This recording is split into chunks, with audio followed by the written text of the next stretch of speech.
اعوذ باللہ من الشیطان الرجیم بسم اللہ الرحمن الرحیم۔ عزیزان من، آج اپریل 1983 کی 22 تاریخ ہے اور آج کا خصوصی درس علامہ اقبال کی یاد میں منایا جا رہا ہے۔ اگر ہماری قوم احسان فراموش نہ ہوتی تو یہ وہ دن تھا کہ جسے اس کے شایان شان نہایت شوقت اور حشمت سے منایا جاتا۔ ہماری پاکستان کی تاریخ میں اس سے زیادہ اہم اور عظیم دن کوئی اور ہے نہیں۔ اس کا اندازہ اس طرح سے لگائیے کہ تصور میں لائیے ایک ایسے شخص کو جو کسی لق و دق صحرا میں تنہا مصروف سفر ہو اور راستہ گم ہو چکا ہوا ہو۔ دور دور تک کوئی انسان نظر نہ آ رہا ہو جو اسے راستہ بتائے۔ اس کے کرب اور اضطراب، پریشانی اور سراسیمگی کا آپ اندازہ لگا لیجئے کہ کیا کیفیت ہوگی اس کی۔ یہ کیفیت ایک فرد کی نہیں تھی، پوری کی پوری ملت معدود کر لیا جائے تو ہندوستانیہ کے مسلمانوں کی، اور ویسے تو سارے عالم اسلام کی یہی کیفیت تھی۔ ایک کارواں تھا پہم مصروف سفر، اور اسے کچھ پتہ نہیں تھا کہ ہم کدھر جا رہے ہیں، ہماری منزل کیا ہے۔ تو اس کے حصے میں تکان کے سوا اور کیا آ سکتا تھا۔ ایک کشتی تھی بھنور میں پھنسی ہوئی، مسلسل محو حرکت، لیکن ساحل کی طرف قدم نہیں بڑھ رہا تھا، اس لیے کہ اس کو ساحل کا پتہ نشان بھی نہیں تھا۔ وہ ایک حرکت، جوش، خروش، ولولہ، یہ سب کچھ تھا، لیکن ایک بگولے کا سا گوشت کہ جس میں تقریب کے سوا کوئی تعمیری شے نہیں ہوتی۔ مدتوں تک قوم اسی قسم کی حرکت اور حیرانی میں محو تھی، کوئی نشان دینے والا نہیں تھا۔ کیفیت پوری ملت کی خود اس نشان دینے والے نے اس سے پہلے ادا کی تھی کہ نشان راہ دکھاتے تھے جو ستاروں کو، ترس گئے تھے کسی مرد راہ داں کے لیے۔ اور ایسی قوم کی ترسی ہوئی حالت میں یہ مرد راہ داں خود آیا اور اس نے اس کو راستے کا نشان بھی دیا، منزل کا سراغ بھی دیا۔ یہ جو کہا جاتا ہے کہ یہ خطہ زمین ملا، جسے ہم پاکستان کہتے ہیں، یہ منزل نہیں تھی۔ یہ خطہ زمین اس منزل تک پہنچنے کا ایک ذریعہ تھا۔ جو نشان راہ اس نے دیا ہے کہ جس کا اتنا عظیم احسان ہے، جس کو میں اس طرح سے یاد دلا رہا ہوں، جس کی وہ یہ تھا کہ صدر اول کے بعد اسلام میں دور ملوکیت آیا تو دین مذہب سے بدل گیا، اور 1000 سال تک ہمارے ہاں مذہب ہی چلا آ رہا تھا۔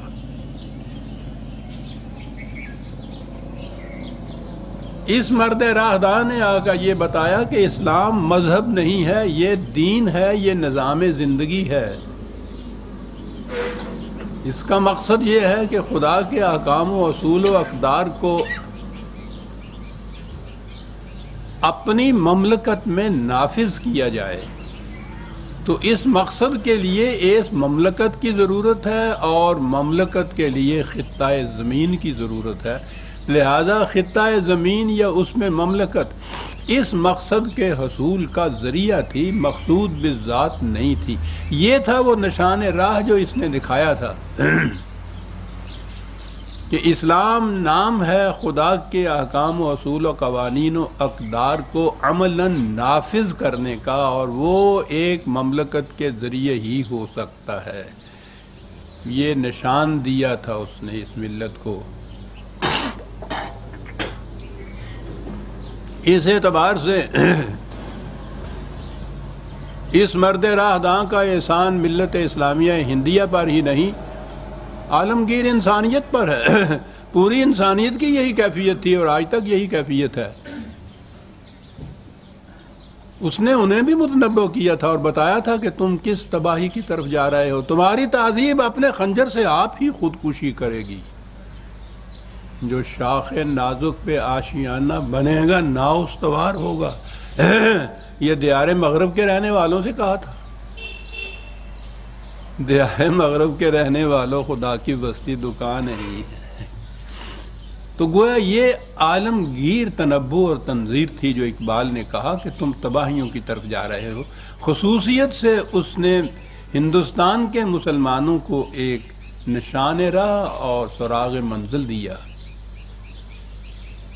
تو اس اعتبار سے آپ دیکھیں، یہ الگ بات ہے کہ ہم نے وہ جو ذرائع تھے اس مقصد تک پہنچنے کے لیے انہی کو مقصود بالذات سمجھ لیا۔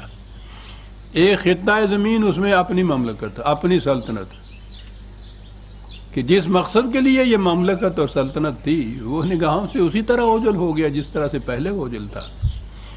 لیکن اقبال کا یہ احسان ہے کہ اس نے یہ نشان تو کم از کم دے دیا۔ عزیزان من، آج تو ہماری سڑکوں پر، شہر کے بازاروں میں، گلیوں میں بجلی کے کھمبے ہیں، کمکمے روشن ہیں۔ وہ بجلی گھر میں ایک الیکٹریشین ایک بٹن دباتا ہے تو سارے کمکمے بیک وقت روشن ہو جاتے ہیں۔ ہمارے بچپن کے زمانے میں یہ بجلی کے کمکمے نہیں ہوتے تھے سڑکوں پر، مٹی کے تیل سے جلنے والی لیمپیں ہوتی تھی۔ لیمپوں کا جلانے والا سر شام آتا، ایک ایک لیمپ کو روشن کرتا ہوا آگے بڑھتا چلا جاتا، اور وہ آخر میں نگاہوں سے اوجھل ہو جاتا اور اس کی جلائی ہوئی لیمپیں رات بھر ان راستوں کو روشن رکھتی۔ تاریخ انسانیت نام ہی ہے ان چند لیمپ روشن کرنے والے لوگوں کا، کہ جو ان تاریکیوں میں اپنے خون جگر سے یہ دیے جلاتے ہیں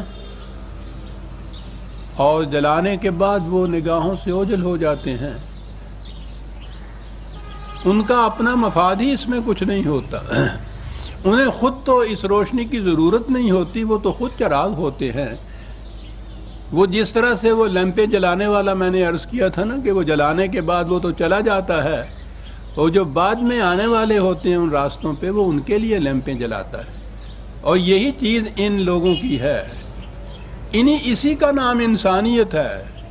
ہم باقی تو سارے شہروں میں چلنے والے ہیں، لیمپیں روشن کرنے والے یہی لوگ ہوتے ہیں، اور ان کی کیفیت یہی ہوتی ہے کہ قدم قدم پہ جلاتا ہوں خون دل کے چراغ، یہ سوچ کر کوئی پیچھے بھی آ رہا ہوگا۔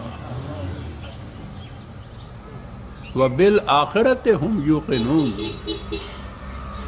یہ ان کے لیے شمع روشن کرتے ہیں اور کر کے چلے جاتے ہیں۔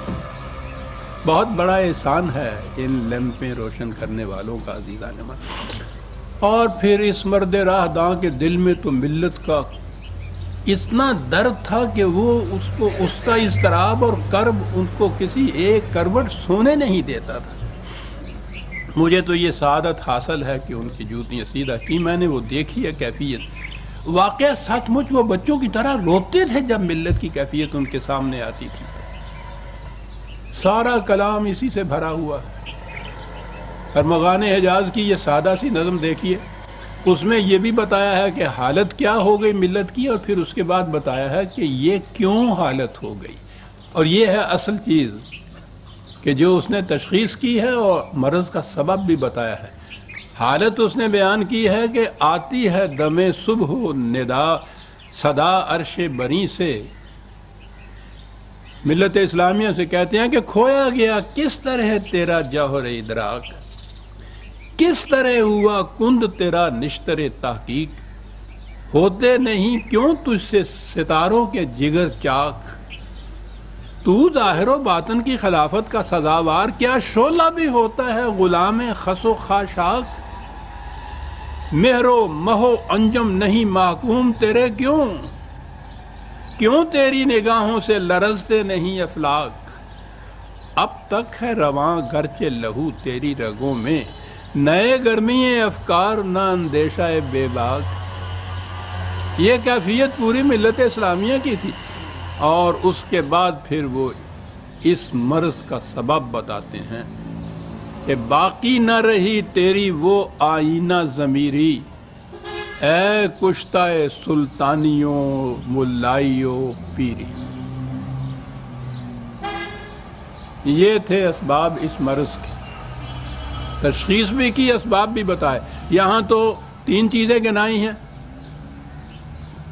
کشتہ سلطانیوں ملائیوں پیری، ملوکیت اور احبار و رہبان، اور دوسرے مقام کے اوپر ایک اور اضافہ بھی کیا ہے جو ملوکیت کا خاص ہے۔ ملوکیت کے ساتھ آتی ہیں یہ چیزیں عزیزان مان، اور وہ ہے کہ 4 مرگ اندر پے این دیر میر، 4 اسباب، 3 تو پہلے ہم نے دیکھ لیے، اب چوتھا بھی ہے اس کے ساتھ۔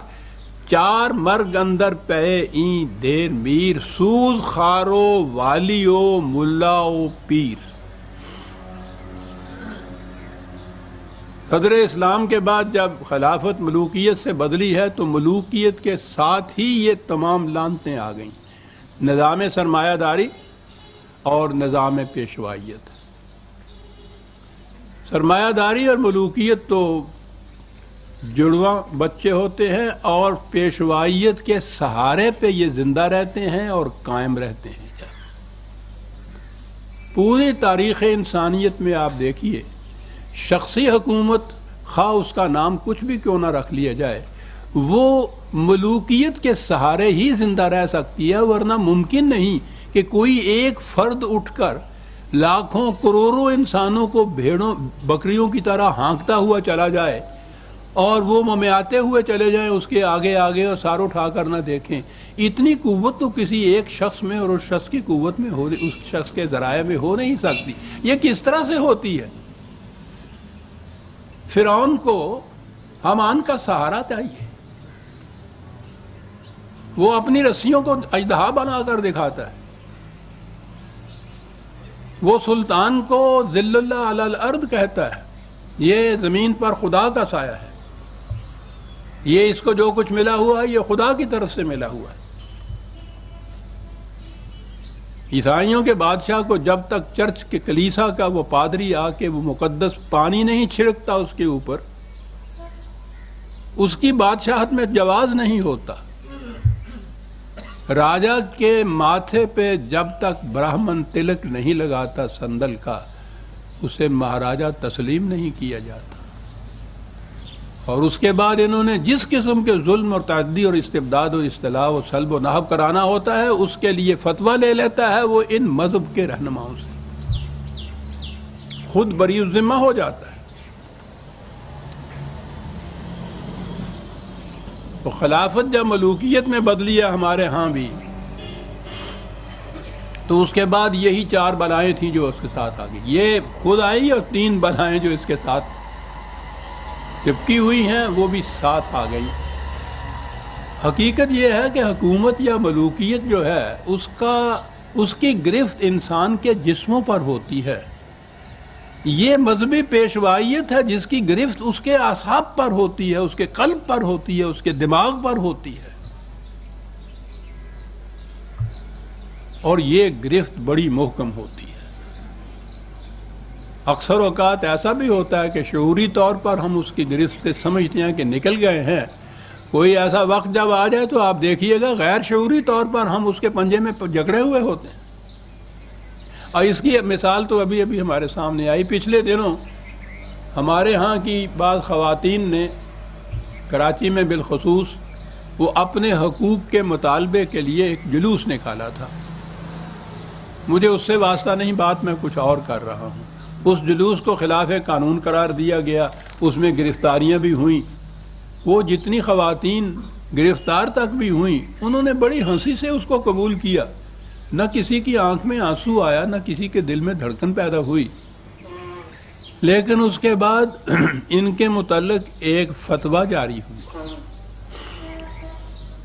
وہ جنگ اخبار میں چھپا تھا، میں پڑھ کے سناتا ہوں، اس سے نظر آئے گا کہ ان کی گرفت کتنی گہری ہوتی ہے۔ جمعیت العلماء جموں و کشمیر کے مرکزی ڈپٹی چیف آرگنائزر مولانا عبد الرزاق چشتی نے فتویٰ دیا ہے کہ قانون شہادت کے خلاف حال ہی میں لاہور میں نکالے جانے والے جلوس میں جن شادی شدہ خواتین نے حصہ لیا ہے ان کے نکاح ٹوٹ گئے ہیں۔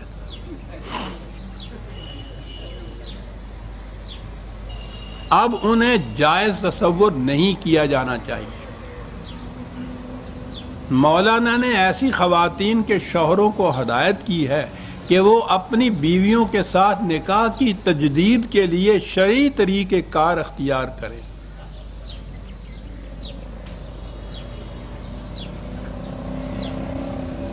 ایک بیان میں مولانا نے کہا کہ جن خواتین نے جلوس میں شرکت کی ہے انہوں نے خدا اور قانون پاک کی تعلیمات کی خلاف ورزی کی ہے، کیونکہ انہوں نے ایک مقدس قانون کو چیلنج کیا ہے جو نہ خدا کا ہے نہ رسول کا ہے، چنانچہ ان کے نکاح جائز نہیں رہے۔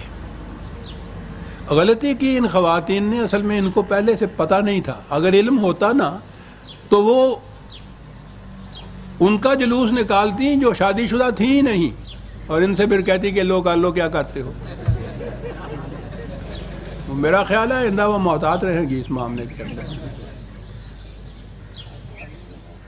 اس کے ساتھ مولانا نے کہا کہ جن سیاسی جماعتوں نے اجتماعی اور افراد نے نجی طور پر عورتوں کی حمایت میں جلوس میں شرکت کی ہے وہ بھی خدا اور اس کے رسول کے مجرم ہیں، انہوں نے مذہبی تعلیمات کی توہین کی ہے، اس لیے وہ پھانسی کے مستحق ہیں۔ تو وہ تجدید نکاح کی تو نوبت ہی نہیں آئے گی، انہیں تو پھانسی مل جائے گی۔ وہ پھر مولوی صاحب نال نکاح کر دیں پھر بھی۔ لیکن میں عرض کر رہا تھا کہ ان کی گرفت کتنی مضبوط، آپ حیران ہوں گے کہ اس سے پیشتر لکھی پڑھی خواتین، ان میں سے جو خواتین ایسی تھی جن پر ابھی مذہب کی گرفت تھی، وہ آئیں، میں نے انہیں دیکھا کہ رنگ اڑا ہوا، دل دھڑک رہا ہے، پریشان خاطر ہو رہی ہیں، اور یہ صورت کہ جب نکاح ہی باقی جائز نہ رہا، میاں بیوی کے تعلقات ناجائز ہو گئے، تو یہ باقی عمر گزرے گی کس سے؟ وہ کانپ رہی تھیں، لرز رہی تھیں اس صورت سے۔ یعنی وہ جو حکومت نے ان کی گرفتاری بھی کی اور شاید میرا خیال ہے کہ کہیں جیل یا حوالات میں بھی بھیجا، اس کا انہیں کوئی قلق اور صدمہ نہیں تھا، کوئی اثر نہیں تھا اس کا۔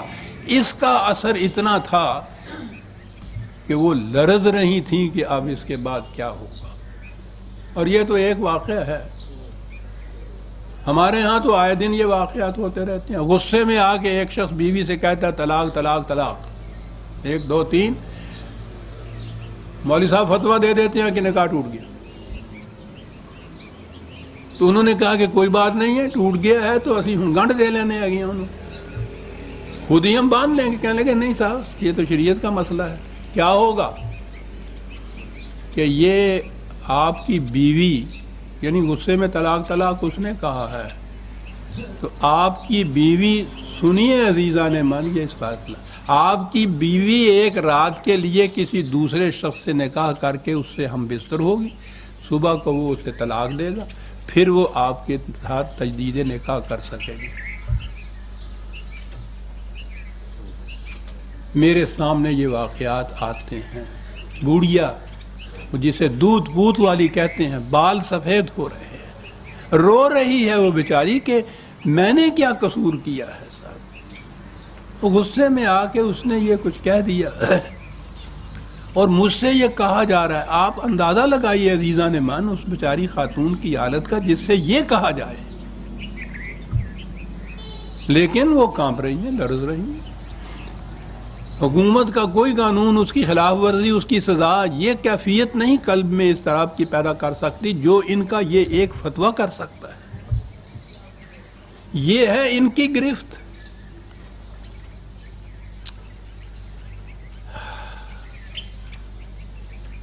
قرآن نے آ کر جب ملوکیت کو ختم کیا تو اس کے ساتھ ہی نظام سرمایہ داری اور مذہبی پیشوائیت کو بھی ختم کر دیا۔ اقبال نے یہ تقابل کیا ہے زمانہ قبل اسلام کے انسان کا اور اس کے بعد پھر اسلام نے آ کر جو کچھ ان سے کیا، بڑی بلیغ نظم ہے۔ مشکل یہی آ جاتی ہے کہ اس کا بیشتر کلام فارسی زبان میں ہے، اور فارسی زبان میں جب بھی کچھ میں کہوں کہا جاتا ہے کہ صاحب ترجمہ کیجئے۔ اب تو کبھی کبھی میں کچھ پنجابی کی بات کہتا ہوں تو ہماری بچیاں یہ کہتی ہیں کہ بابا جی یہ ترجمہ بھی تو کریا کرو نا۔ قوم گنگی ہو گئی ہے عزیزان من۔ وہ کہتا یہ ہے، لیکن میں نے کہا نا کہ وہ پھول کی خوشبو تو پھول کے اندر رہتے ہوئے آتی ہے، اس کی خوشبو کی تلاش میں پتیوں کو مسل دیا جائے خوشبو نہیں رہتی، ترجمے میں وہ بات نہیں رہتی۔ بود انسان در جہاں انسان پرست، ناقصو نابود مندو زیر دست۔ ایک مصرع ساری تاریخ بیان کر کے انسان پرست، انسان پرست تھا، اس لیے کسی کا اپنا نہ ذاتی تشخص تھا، نہ شرف تھا، نہ سعادت تھا، کچھ باقی نہیں رہی ہوئی تھی۔ رتبت کسرا و قیصر رہزنش، بند ہا در دست و پاؤ گردنش۔ ملوکیت کی یہ کیفیت تھی کہ جکڑی ہوئی تھی اس نے اپنی زنجیروں میں ان کے ہاتھ پاؤں گردنیں، اور اس کے ساتھ کاہنوں پاپاؤ سلطانوں امیر بہرے یک نخچیر صد نخچیر گیر۔ بادشاہ، سلطان، ملا، پیر، سرمایہ دار، ایک بیچارہ یہ شکار اور 100 شکاری اس کے پیچھے لگے ہوئے تھے۔ از غلامی فطرت او دوں شدہ، کیا مصرع ہے، نغمہ اندر نئے او خون شدہ۔ غلامی سے اس کی فطرت ہی بڑی پست ہو گئی تھی، اس کے نئے میں، اس کی بنسری میں نغمے تو تھے، لیکن وہ اس استبداد تھے جم کر خون بن گئے ہوئے تھے انسان کے۔ یہ انسان کی کیفیت تھی بعثت نبی اکرم صلی اللہ علیہ وسلم، اور اس کے بعد اس نے کہا کہ نقش قرآن تا دریں عالم نشست، نقش ہائے کہنو پاپا شکست۔ قرآن کا نظام آ کر مسلط ہوا تو یہ تمام نقوش باطل جو تھے وہ اس طرح مٹ گئے جیسے سورج کے طلوع ہو جانے سے تاریکیاں مٹ جاتی ہیں۔ معاف رکھیے گا،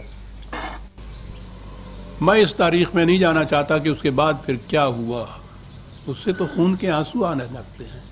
پھر یہ خلافت اسی ملوکیت کے اندر بدل گئی، اور وہ اس تعجب سے کہتا ہے اقبال کہ تاریخ کی یہ ستم ظریفی دیکھیے کہ جنہوں نے خود یہ باطل کے تختوں کو توڑا تھا، خود طلسم قیصر و کسرا شکست اور خود سر تخت ملوکیت نشست۔ وہی قوم کے خود ابھی کل کی بات ہے کہ اس نے قیصر و کسرا کے ان تختوں کو توڑا تھا، پھر اس کے بعد یہ ان کے ٹوٹے ہوئے ٹکڑوں کو مجدان عقیدت سے انہوں نے اٹھایا، جوڑا، اکٹھا کیا، اور پھر انہی تختوں کے اوپر خود بیٹھ گئے۔ جب جیسا کہ میں نے عرض کیا ہے، شخصی حکومت میں یا ایک فرد میں یا کوئی بھی اس کا نام رکھ لیجئے آپ، اس میں اتنی طاقت نہیں ہوتی کہ وہ اتنے انسانوں کو، کروڑوں کے بعد انسانوں کو یوں جکڑے رکھے۔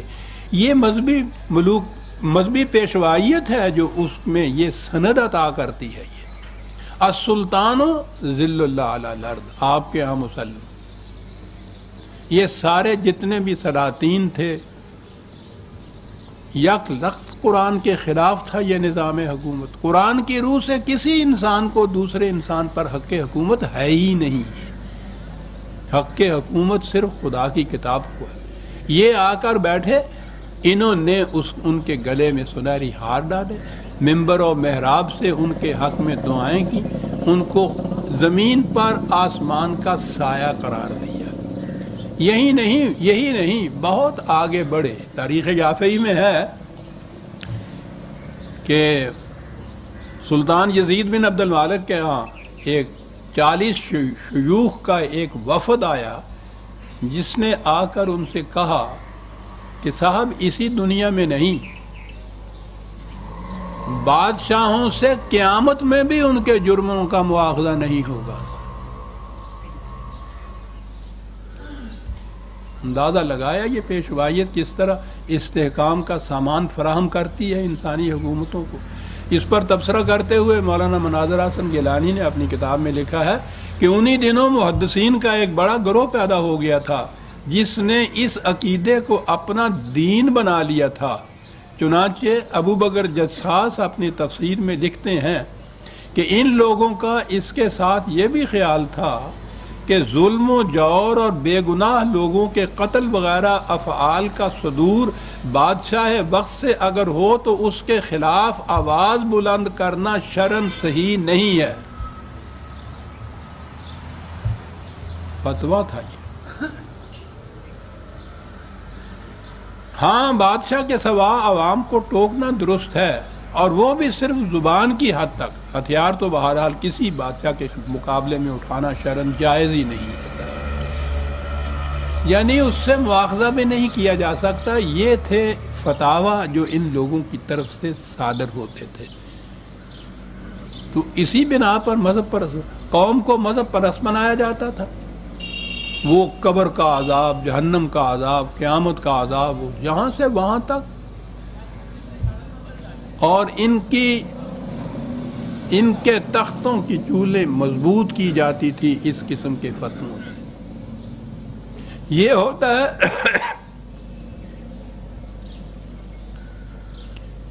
ملوکیت کے ساتھ یہ جو لعنتیں آتی ہیں،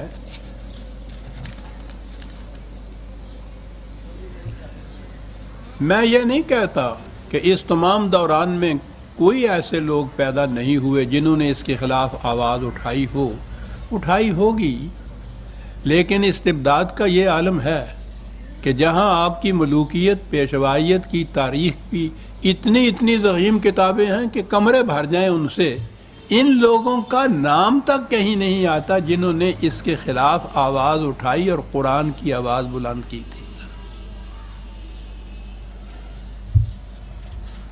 ملوکیت کا استبداد کرتا یہی ہے، آواز نہیں اٹھانے دیتا۔ ان کی تاریخ میں یہ ملتا ہے کہ انہوں نے کچھ لکھا تھا، ان کی کتابوں کا ایک ورق کہیں آپ کو نہیں ملتا تھا۔ انہی کی کتابوں میں جہاں یہ کچھ گالیاں ان کو دیتے ہیں تو ان کا نام سامنے آتا ہے کہ انہوں نے وہ کہتے یہ ہیں کہ دیکھیے یہ کہتے تھے، یعنی وہ جو قرآن کی بات کہتے تھے، نہایت طنز اور تان سے نام لیا۔ ہم نے کہا شکریہ آپ کا، آپ کے اس طنز و تان سے ان کا نام تو کم از کم سامنے آ گیا۔ کچھ معلوم نہیں کہ ان بیچاروں نے کیا کہا اور کیا نہ لکھا۔ بہرحال اس حالت میں چلے آ رہے تھے ہم 1000 برس سے کہ اس مرد راہ داں کے دل میں یہ احساس پیدا ہوا، کیسے انداز میں بات کہہ گیا ہے کہ میرے گلو میں ہے ایک نغمہ جبرائیل آشو۔ واہ، اس کو بھی یہ اعجاز نصیب ہوا تھا، نغمہ جبرائیل آشو، وہ نغمہ کہ وہ اگر کہہ دوں کہ اور تو اور جبریل بھی اضطراب میں آ جائے، میرے گلو میں ہے ایک نغمہ جبرائیل آشوب۔ تو اس نے صبح تو پہلے کہا تھا کہ سنبھال کر جسے رکھا ہے لامکاں کے لیے، لیکن پھر خود ہی اس نے سوچا کہ نہیں، وقت آ گیا ہے کہ میں اس مکان میں بھی اس نغمے کو بلند کروں، اور اس نے پھر اس نغمے کو بلند کیا۔ اقبال کا سارا کلام ملوکیت، سرمایہ داری اور مذہبی پیشوائیت کے خلاف احتجاج کی صدا نہیں، انقلاب کی آواز ہے۔ ملوکیت کے متعلق تو اتنے شد و مت سے اس نے کہا، اور کہنا چاہیے تھا، اسلام کے خلاف سب سے بڑا حربہ ملوکیت تھا۔ وہ کہتا ہے کہ ہنوز اندر جہاں آدم غلام است، نظامش کام و کارش ناتمام است۔ مسلمانوں کے ممالک میں ہی نہیں، ساری دنیا میں وہ کہتا ہے کہ انسانوں کی حکومت ہے، اور اس کا نام کچھ بھی آپ رکھ دیجئے، وہ ملوکیت ہے۔ وہ کہتا ہے کہ اسی لیے انسان کا نظام بہت خام ہے ابھی۔ غلام فقر آں گیتی پناہ ہم، میں تو اس کا غلام ہوں جس نے کائنات کو یا اس دنیا کو پناہ دی کہ در دینش ملوکیت حرام است۔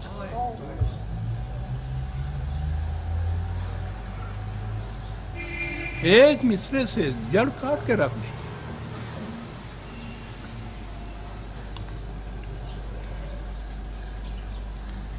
میں آج کے اس مختصر سے وقت میں ان چاروں گوشوں میں سے ملوکیت، سرمایہ داری، ملا اور تصوف میں سے صرف یہ ملا کو لوں گا، کیونکہ اس دور میں اس کی اہمیت خاص طور پر زیادہ بڑھ کر سامنے آئی ہے. میں پہلے یہ عرض کر دوں کہ اقبال جب ملا کے خلاف کچھ کہتا ہے، یا میں بھی دہراتا ہوں، تو وہ کسی خاص فرد، خاص فرقہ، خاص جماعت کے خلاف وہ طنز اور تشنیع نہیں ہوتی. ملائزم ایک انسٹیٹیوشن ہے، ایک ادارہ ہے، ایک مکتب ہے، ایک مذہب ہے. یہ اس کے خلاف ہے جو اقبال نے بھی جو کچھ کہا اور میں بھی جو اس کو دہراتا ہوں. اسلام نام ہے قرآن کریم کی روشنی میں عقل و فکر سے کام لینے کا. ملائزم کی انسٹیٹیوشن میں نہ قرآن سے واسطہ ہوتا ہے، نہ عقل و فکر سے کوئی تعلق ہوتا ہے. اب جس انسٹیٹیوشن کی یہ کیفیت ہو، اقبال اس کے خلاف صدائے احتجاج کیوں نہ بلند کرے گا؟ اور میں قرآن کے ایک طالب علم ہونے کی حیثیت سے اس کو کیوں نہ دہراتا چلا جاؤں گا؟ میں نے بھی ساری عمر یہی کچھ کیا. عقل و فکر کے خلاف یہ کس طرح سے لاٹ لیے پھرتے ہیں. کسی عام پکی روٹی کے ملا کی بات نہیں میں کر رہا. مدینہ منورہ کی اسلامی یونیورسٹی کا صدر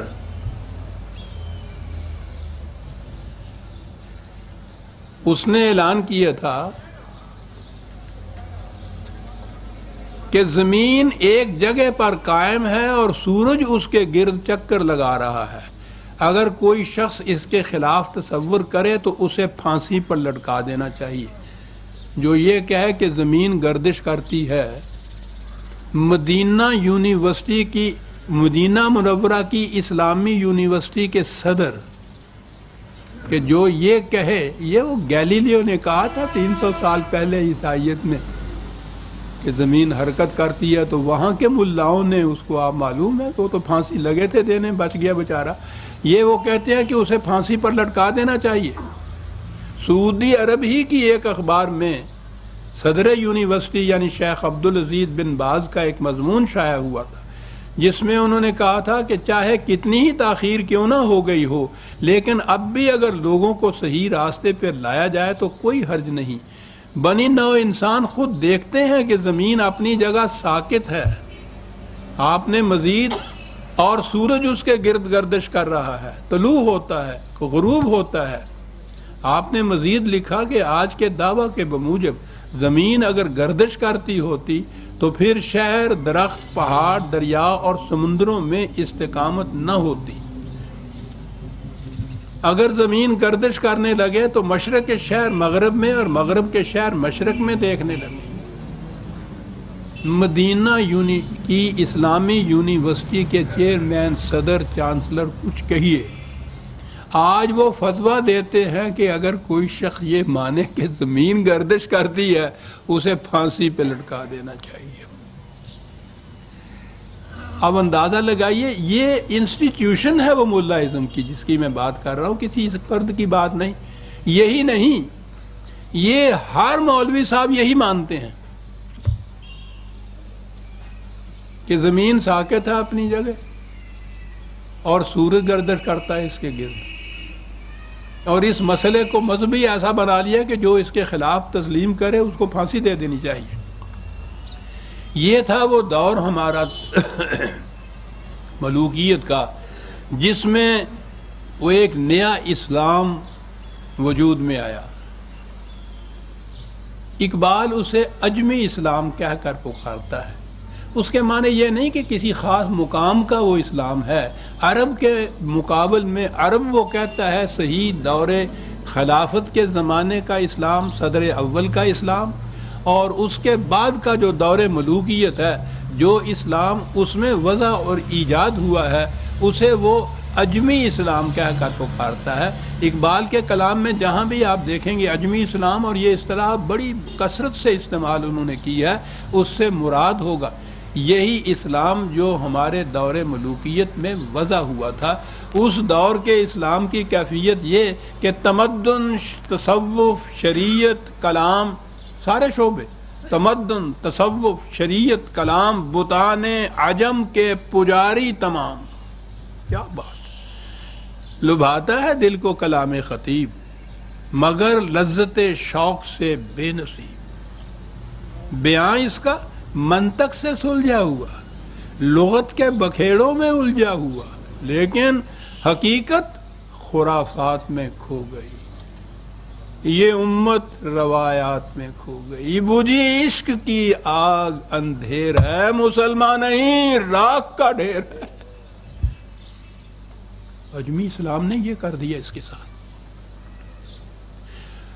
یہ مذہبی پیشوائیت کرتی یہ ہے، پہلے مذاہب میں تو ان کو کوئی دقت پیش نہیں آتی تھی کہ اس مذہب کی جو آسمانی کتاب ان کو نبی کو ملی تھی وہی اپنی اصلی حیثیت میں باقی نہیں رہی تھی، اس لیے ان کے لیے بڑا آسان تھا کہ جو کچھ جی چاہے اپنے ہاتھ سے وہ لکھیں اور اس کو وہ کہہ دیں کہ یہ خدا کا کلام ہے، خدا کے احکام ہے، کوئی چیلنج نہیں کر سکتا تھا۔ آپ کے ہاں یہ مشکل پڑی کہ کتاب اللہ کی حفاظت کا ذمہ خود خدا نے لے لیا۔ اب کتاب کے اندر تو وہ الفاظ موجود تھے، وہ کلام موجود تھا، وہ تعلیم موجود تھی، اب یہ کیا کرتے؟ تو ٹیکنیک یہ کی گئی کہ الفاظ تو اسی طرح سے رہنے دیے جائے، الفاظ کا مفہوم بدل دیا جائے۔ آپ نے کبھی غور نہیں فرمایا یہ مفہوم کیسے بدلا، اس بدلنے کا نتیجہ کیا ہوا؟ آپ کے ہاں ہر مسجد سے 5 دفعہ کم از کم دن میں بڑے بڑے اونچے میناروں سے ان کے اوپر بھی 4 لاؤڈ سپیکر لگے ہوئے ہوتے ہیں، اور آپ کو معلوم ہے کہ مسجد ساری دنیا کے مسلمانوں کے ملکوں کے اندر، اور اب تو غیر مسلموں کے اندر بھی ہے، ہر گلی محلے میں، شہر میں، قریے میں، دیہات میں، ہر جگہ مسجد پہ مینارہ یا یہ لاؤڈ سپیکر 5 دفعہ کم از کم دن میں وہاں سے مؤذن اعلان کرتا ہے اشہد ان لا الہ الا اللہ۔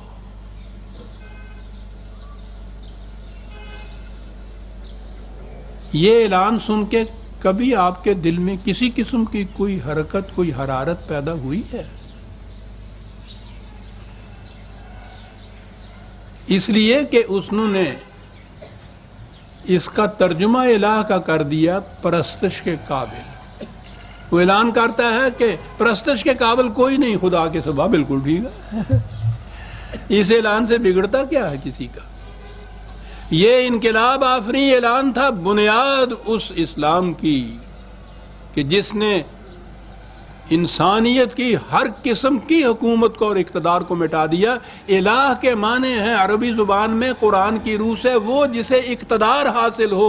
مؤذن اعلان کرتا تھا یہ کہ میں شہادت دیتا ہوں اس بات کی کہ دنیا میں خدا کے سوا کسی کو حق حکومت حاصل نہیں ہے۔ 5 دفعہ دن مینارے پہ کھڑا ہو کر، تو آپ سوچ سکتے ہیں کہ یہ تو زلزلہ انگیز اعلان ہے صاحب، یہ تو تاج و تخت کے پاؤں کو ہلا دینے والی چیز تھی۔ ملوکیت کے دور کے اندر یہ اعلان جائز کیسے ہو سکتا تھا، روا کیسے پا سکتا تھا، اور بند کیسے کر سکتے تھے؟ وہ تو قرآن میں تھا۔ انہوں نے کہا کہ الہ کے معنی ہے وہ جس کی پرستش کی جائے، اور مسلمان بہرحال بت کی پرستش تو نہیں کرتا۔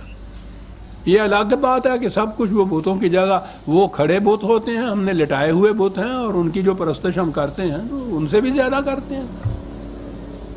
لیکن بہرحال بت پرستی تو مسلمان نہیں کرتا، مطمئن ہے خدا۔ الہ کا ترجمہ کر دیا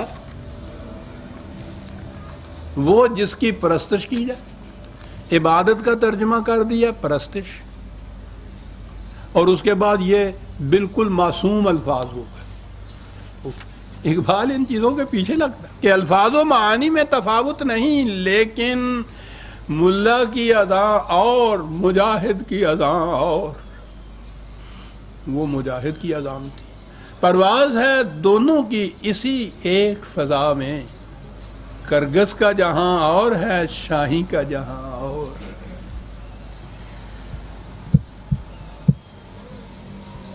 دوسری جگہ اسی کو غور انداز میں بیان کرتا ہے کہ انداز بیاں گرچہ بہت شوخ نہیں ہے، شاید کہ تیرے دل میں اتر جائے میری بات، یا وسط افلاک میں تکبیر مسلسل، یا خاک کے آغوش میں تسبیح و مناجات۔ وہ مذہب مردان خود آگاہ و خدا مست، یہ مذہب ملا و جمادات و نباتات۔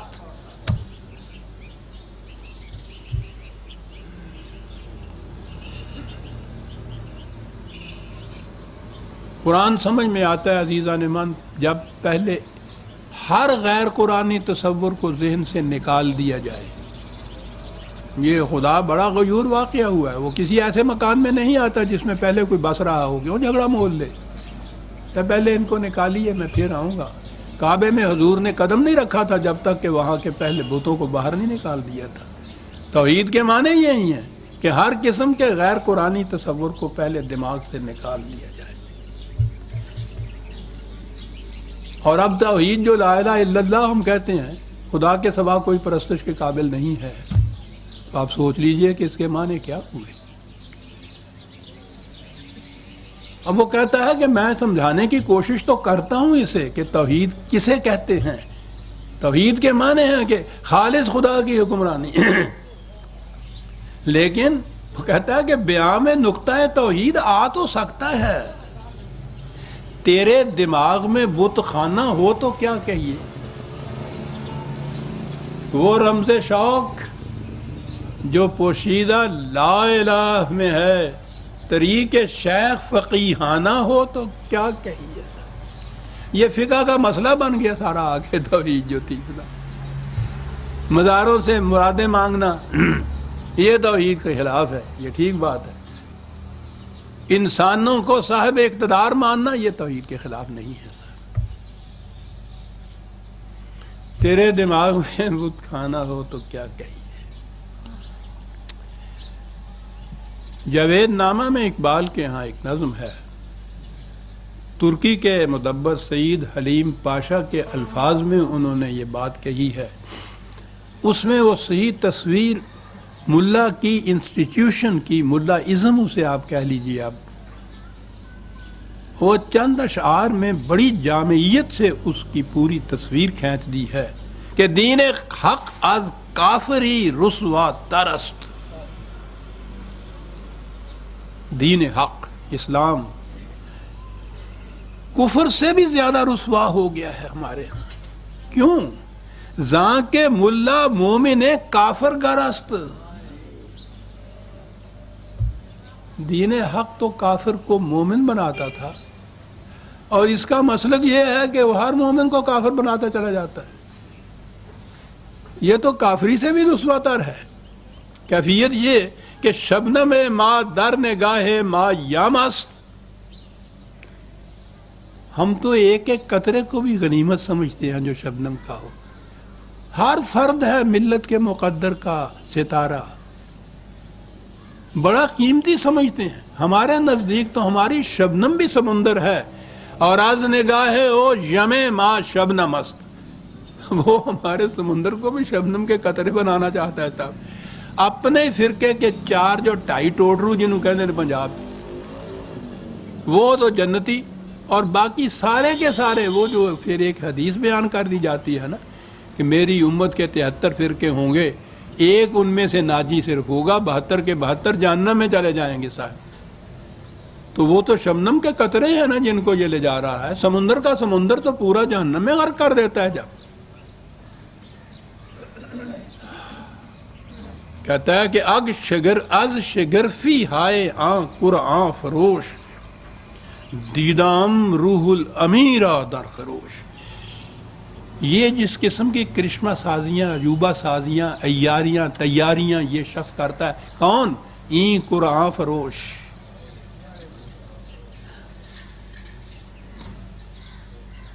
کہتا جو یہ کرتا ہے قرآن کے ساتھ، میں نے دیکھا ہے کہ جبریل بیچارہ تڑپتا پھڑکتا تلملاتا ہے کہ یہ کیا ہو رہا ہے، اس کی قرآن فروشی۔ شعر یاد آ گیا، کہتا ہے کہ یہی شیخ حرم ہے جو چرا کر بیچ کھاتا ہے، چرا کر یہی شیخ حرم ہے جو چرا کر بیچ کھاتا ہے، گلی میں بوزرو دلق اویس و چادر زہرا، یہی شیخ حرم۔ ہاں، اور اسی نظم کا اگلے شعر ہے کہ از زاں سوئے گردوں دلش بیگانہ اے، قرآن کا سرچشمہ علم جو ہے اس سے اس کا دل بالکل بیگانہ ہے، جانتا ہی نہیں ہے۔ نزد او ام الکتاب افسانہ ہے، کہتا ہے یہ قرآن پہلی امتوں کی کچھ کہانیاں ہیں جو اکٹھی ہوئی ہیں، سر ہمارا اس سے کیا تعلق؟ کفار عرب نے بھی رسول اللہ سے یہی کہا تھا کہ یہ تو اساطیر الاولین ہے جو آپ بیان کر رہے ہیں۔ وہ کہتا ہے یہ بھی اس کو قصے کہانیاں ہی سمجھتا ہے۔ بے نصیب از حکمت دین نبی، رسول اللہ صلی اللہ علیہ وسلم نے جو دین دیا تھا دنیا کو، اس کی حکمت سے یہ بے نصیب ہے۔ آسمانش تیرا از بے کوکبی، اس کے آسمان پہ ایک ستارہ بھی نہیں ہے، اس قدر تاریکیاں چھائی ہوئی ہیں۔ کم نگاہ ہو، غور فرمائیے کیا تصویر کھینچ رہا ہے یہ، کم نگاہ ہو کور ذوق کو ہرزہ گرد، بڑا تنگ نظر، یعنی جس کی تنگ نظری یہ کہ جس نے اس کی مسجد میں کھڑے ہو کے نماز پڑھتے ہوئے آمین اونچی آواز سے کہہ دی، جھپٹ پڑے اس کے خلاف سارے کے سارے بھیڑوں کے چھتے کی طرح۔ اتنی نفرت ہوتی ہے ان کے دلوں کے اندر، وہ عیاں ہوتی ہے ان کے سیما سے، ان کی جبین سے۔ یہ جو جفر کے نقشے بنتے ہیں ان کے، کس بات کے اوپر کہ پتلون سے اس کا ٹخنا کیوں ڈھکا ہوا تھا، تنگ نظرو، کور ذوقی کا تو پوچھو ہی نہیں۔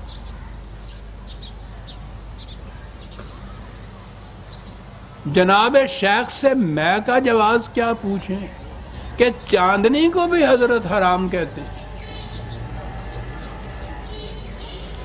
میرے خلاف جو سب سے پہلا فتویٰ لگا تھا، اور فتویٰ لگانے والے وہ کوئی پکی روٹی والے نہیں تھے، مولانا مفتی کفایت اللہ، مولانا احمد سعید، جمعیت العلماء ہند کے صدر اور سیکرٹری وغیرہ، وہ فتویٰ جو لگا تھا تو اس میں 3 بہت بڑے عنوان تھے۔ دلی سے باہر ایک مہرولی مقام ہے، وہاں بہت بڑا ایک خانقاہ بھی ہے، لیکن بہرحال وہ سبزہ ہے، باغات ہیں، بہت خوشمید، لوگ وہاں پکنک کے لیے جاتے ہیں۔ تو اتوار کے دن چھٹی ہوتی تھی، ہم بھی جاتے تھے، 2-4 دوست تھے۔ کون کون سے لوگ تھے اس میں؟ رندے خرابات والے، مولانا اسلم جراج پوری علیہ الرحمہ، وہ ساتھ ہوتے تھے۔ ایک یہ چیز ہوتی تھی، یہ بھی جرم تھا، ٹھیک ہے کہ سنیما بھی دیکھتا تھا کبھی کبھی۔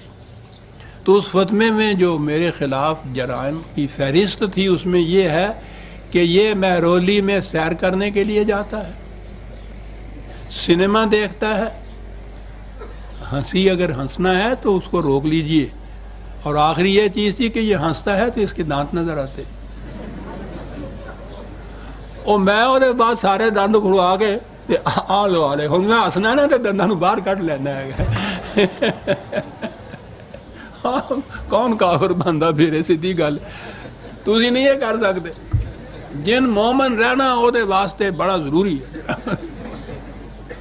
تنگ کو کم نگاہ ہو، کور ذوق ہو، ہرزہ گرد، ملت از قال و اقولش فرد یا قال و اقول آپ نہیں سمجھتے، یہ ان وہی سمجھتے ہیں جو ان کے حجروں میں جا کے گئے ہوئے ہوتے ہیں۔ ان کی بحث جو ہوتی ہے آمنے سامنے نہیں، کتابوں میں، قالا اس نے کہا، خود ہی کوئی کہنے والا نہیں ہوتا، آپ ہی ایک اعتراض وغیرہ کر لیتے ہیں، خود ہی قالا اقولو، اور میں یہ کہتا ہوں۔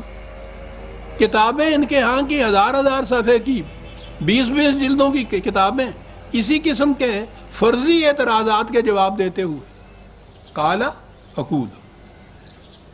تو یہ وہ کہتا ہے کہ ملت از قال و عقولش فرد آدمی کے ساتھ آدمی نہیں رہنے دیتے ساتھ، یہ کیفیت پیدا کر دی ہے۔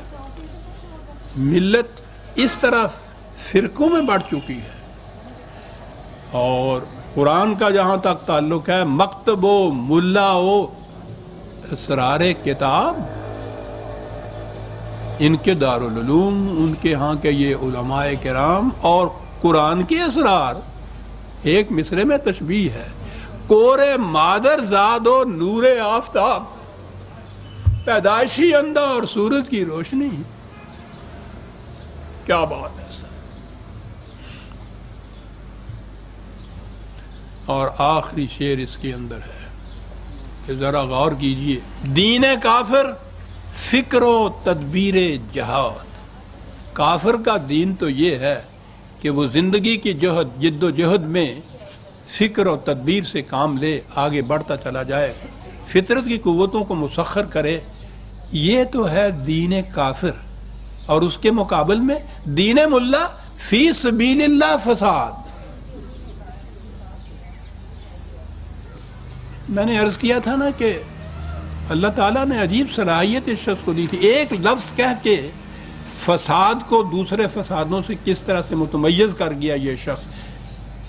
فی سبیل اللہ فساد ہو رہا ہے، اس کو جہاد کا نام دے رہے ہیں اور خوش ہوتے ہیں کہ ہم نے ثواب کما لیا اس کے اندر، فساد میں ثواب، فی سبیل اللہ ثواب۔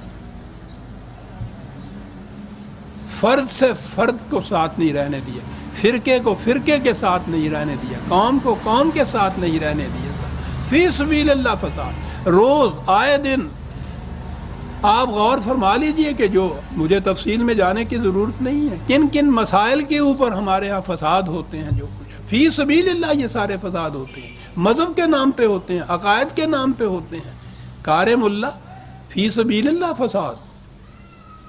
ایک بہت پہلے کی نظم ہے اور وہ ذرا شوق سی ہے، اس قسم کی بھاری بھرکم فارسی نظم کے ساتھ میں سمجھتا ہوں کچھ تھوڑا سا یہ بھی آنا چاہیے۔ کہتا ہے کہ میں بھی حاضر تھا وہاں، کہاں؟ کہتا ہے قیامت میں فیصلے جب ہونے لگے کون جنت میں جائے اور کون جہنم میں جائے، تو میں بھی حاضر تھا وہاں، ضبط سخن کر نہ سکا حق سے جب حضرت ملا کو ملا حکم بہشت۔ یعنی کیا انداز ہے کہ یعنی یہ اتنی بڑی چیز تھی سخت میرے لیے کہ میں ضبط سخن کر نہ سکا۔ خدا کے حضور میں تو بڑی گستاخی ہے، لیکن مجھ سے برداشت ہی نہ ہو سکا، میں رہ ہی نہ سکیا۔ حق سے جب حضرت ملا کو ملا حکم بہشت، عرض کی میں نے الہی میری تقسیم معاف، خوش نہ آئیں گے اسے حور و شراب و لب کشت، کیوں نہیں فردوس مقام جدل و قال و عقول، اور بحث و تکرار اس اللہ کے بندے کی سرشت ہے، بد آموزی اقوام و ملل کام اس کا، اور جنت میں نہ مسجد نہ کلیسا نہ کنشت، یہ کرے گا کیا وہاں؟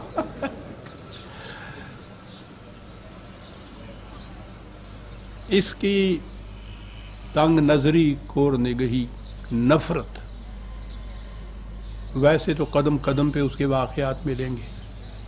آپ حضرات نے جنہوں نے کچھ تاریخ کا مطالعہ کیا ہے، 21-22 میں ترکی کے اوپر جو رفت گزری تھی، لے گئے تسلیس کے فرزند میراث خلیل،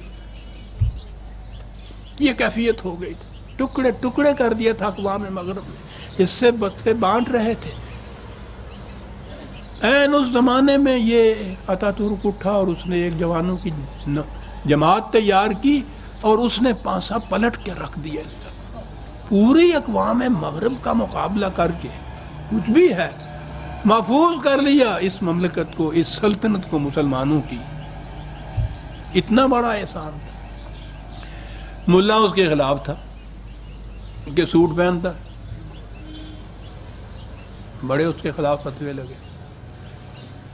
اس کی زندگی میں تو کوئی یہ کارگر نہ ہو سکے، یہ داستان خیر بعد کی ہے کہ پھر یہ غالب آ گئے اور پھر وہاں ملائیت ہی آ گئی۔ لیکن میں یہ کہہ رہا تھا کہ ان کا کارنامہ یہ تھا، مصطفیٰ کمال کے ساتھیوں میں ہی تھے ایک عمران اوکتم، وہ وہاں کی سپریم کورٹ کے صدر تھے۔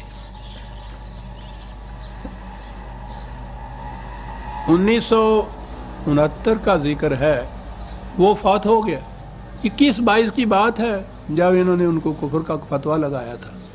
اتنا عرصہ اس کے اوپر گزر چکا ہے، لیکن وہ جو دل کی گہرائیوں میں نفرت، بغض اور حسد کی آگ ہے دبی ہوئی چنگاری، وہ بجھی نہیں ہے۔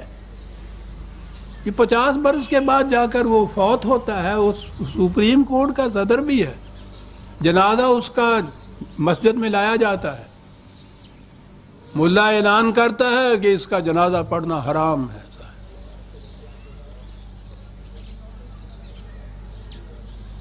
فتنہ پیدا کر دیا، کچھ لوگ اس کے حق میں تھے، کچھ اس کے خلاف میں ہوئے، صحن مسجد کے اندر فساد برپا ہونا شروع ہو گیا۔ وہ غنیمت تھا۔ عصمت انونی اسی زمانے میں مصطفیٰ کمال کے ساتھیوں میں سے تھے۔ یہ نام تو آپ نے سنے ہوں گے، یہ تاریخ پڑھ چھوڑیے، بڑی عظیم تاریخ ہے۔ عجیب شخص تھا یہ عصمت انونی صاحب۔ مصطفیٰ کمال نے میدان جنگ میں ان کے چنے چبوائے تھے تو عصمت انونی نے سیاست کی میز کے اوپر ان کے کان کاٹ لیے تھے۔ بہرا تھا اس لیے میں نے کہا کان کاٹ لیے تھے جناب۔ یہ عظیم شخصیتیں، اس کو آخر میں آ کر مداخلت کرنی پڑی اور اس کے جنازے کو محفوظ لے جانا پڑا کہ یہ پتہ نہیں یہاں کیا کر دیں گے۔ 50 سال بعد بھی یہ بغض کی آگ بجھی نہیں اور کہا کہ اس کا جنازہ جائز ہی نہیں۔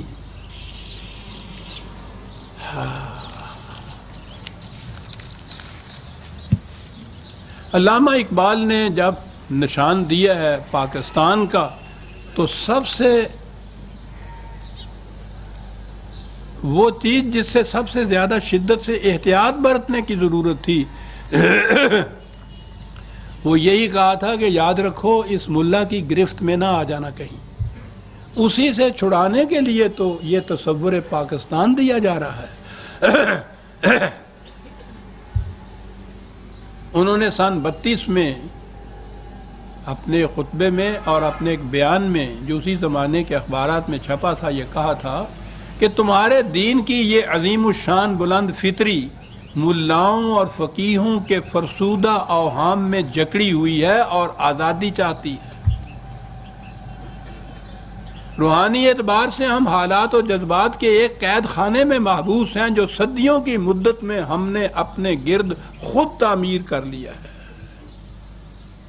اور انہوں نے کہا تھا کہ ہم بوڑھوں کے لیے شرم کا مقام ہے کہ ہم نوجوانوں کو ان اقتصادی، سیاسی بلکہ مذہبی بحرانوں کا مقابلہ کرنے کے قابل نہ بنا سکے جو زمانہ حاضر میں آنے والے ہیں۔ ضرورت اس امر کی ہے کہ ساری قوم کی موجودہ ذہنیت کو یکسر تبدیل کر دیا جائے تاکہ وہ پھر نئی آرزوؤں، نئی تمناؤں اور نئے نصب العین کی امنگ کو محسوس کرنے لگ جائے، اور یہ ہوگی وہ نسل کے جس کے ہاتھوں وہ پاکستان وجود میں آئے گا جس کا تصور میں نے دیا ہے۔ ذہنیت کو بدلی ہوئی نوجوانوں کی ایک قوم، یہ چیز کہ یہ جو مذہب لیے چلے آ رہے تھے ملوکیت کے زمانے کا، یہ اس دین کے بالکل علی الرغم خلاف تھا کہ جو قرآن نے دیا اور جو صدر اول میں آیا۔ ملوکیت کے 1000 سال میں تو یہ چیز آتی رہی۔ یہ آواز جو اقبال نے بلند کی، اس کا مظاہرہ تحریک پاکستان کے دوران ہوا۔ اقبال یہی تصور دے کے گیا، قائد اعظم نے بار بار اسی کو دہرایا کہ اس میں قرآن کی حکومت قائم ہوگی اور اس کے لیے اپنی مملکت کی ضرورت ہے۔ یہ سارے علماء وہاں کے، جنہیں وہ نیشنلسٹ علماء کہا جاتا ہے، محدود چند کے سوا سارے کے سارے ہی ان کے ساتھ تھے۔ انہوں نے یہ کہا کہ ہندو ہمیں نماز، روزہ، حج، زکوٰۃ، نکاح، طلاق کے مسائل کی آزادی دیتا ہے، تو جب یہ آزادی حاصل ہے تو پھر اور وہ کون سی آزادی ہے جس کے لیے آپ کو ایک اپنی مملکت بنانے کی ضرورت ہے؟ یہ کہتے تھے کہ بابا اسی کا نام اسلام نہیں، یہ تو مذہب ہے۔ دین تو وہ ہے کہ جب قرآن کے احکام کو ہم قانون کی حیثیت سے اپنی مملکت میں نافذ کر سکیں۔ اور یہ تھی وہ کشمکش، یہ تھی وہ ضد، یہ تھی وہ جنگ، یہ تھی لڑائی تاریخ پاکستان کے دوران جو لڑی جا رہی ہے۔ سارا وقت ہمارا، میں نے ہمارا کہہ دیا ہے، اپنے آپ کو بھی شامل کرتا ہوں کہ میں بھی ان خدام کی صف میں شامل تھا۔ اپنی بساط کے مطابق بڑی لڑائی لڑی ہے میں نے ان کے ساتھ، اگرچہ اس کا خمیازہ یہاں آ کے بھگت رہا ہوں۔ لڑائی یہ تھی، اقبال کہتا یہ تھا اور ہم یہی دہراتے تھے کہ ملا کو جو ہے ہند میں سجدے کی اجازت، نادان سمجھتا ہے کہ اسلام ہے آزاد۔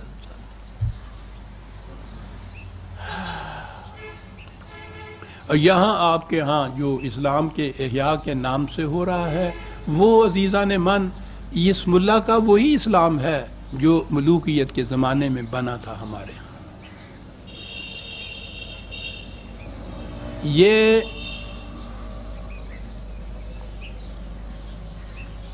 انہوں نے یہاں آنے کے بعد، یعنی جنہوں نے وہاں اتنی مخالفت کی تھی پاکستان کی کہ ضرورت ہی نہیں ہے، یہاں آنے کے بعد وہ سب ادھر آ گئے پاکستان میں اور مطالبہ کیا کہ پاکستان اسلام کے نام پہ لیا گیا ہے، اس لیے یہاں اسلامی قوانین نافذ ہونے چاہیے، اور وہ تو ہم ہی جانتے ہیں اسلامی قوانین کیا ہوتے ہیں، تم کون کیا جانو مغرب زدہ، اس لیے ہمارے ہاتھ میں دو اقتدار اور قانون سازی کا اقتدار۔ یہ اعلان یہاں آ کے کیا، یہ مطالبہ یہاں آ کے کیا۔ ان سے کہا یہ گیا کہ آپ حضرات تو دو ملا مل کر، دو علماء مل کر ایک جیسی نماز نہیں پڑھ سکتے، تو ایک مملکت کے لیے قوانین بنانا جن کا اطلاق تمام مسلمانوں کے اوپر یکساں ہو۔ یاد رکھیے، قانون مملکت کا وہی ہوتا ہے جس کا اطلاق تمام مملکت کے افراد پہ یکساں ہوتا ہے، الگ الگ فرقوں کے لیے الگ الگ قانون نہیں ہوتا۔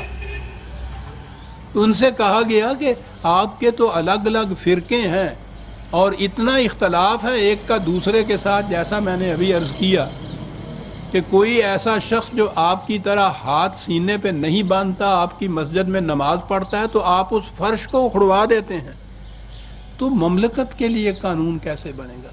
انہوں نے کہا کہ نہیں صاحب، خام خواہ ہمارے خلاف اختلافات کی آڑ لے کے بہانہ بنایا جاتا ہے، ہم بنائیں گے۔ اچھا جی، انہوں نے ایک اپنی کانفرنس کی تھی۔ ہمارے ہاں عزیزان امان یہ تاریخ بھی محفوظ نہیں، کیا مصیبت ہے۔ بہرحال کبھی خدا توفیق دے تو طلوع اسلام کی آپ فائل پڑھیے، اس میں مل جائے گی یہ تاریخ، پہلی بھی ملے گی اور یہ بھی ملے گی۔ انہوں نے یہ کانفرنس کی 51 میں، اور اس میں یہ مختلف فرقوں کے تمام علماء کو اکٹھا کر کے یہ فیصلہ کیا کہ پاکستان کا قانون کتاب و سنت کے مطابق بنے گا، اور کہہ دیا کہ اس پہ ہم سب فرقے کے علماء نے، نمائندوں نے دستخط کر دیے ہیں، دیجئے، متفق ہو گئے ہم۔ میں نے ان سے کہا کہ صاحب یہی تو وہ نزاع کی بات ہے کہ جس سے آپ متفق کہہ رہے ہیں، اسی سے تو اختلاف ابھرنے ہیں۔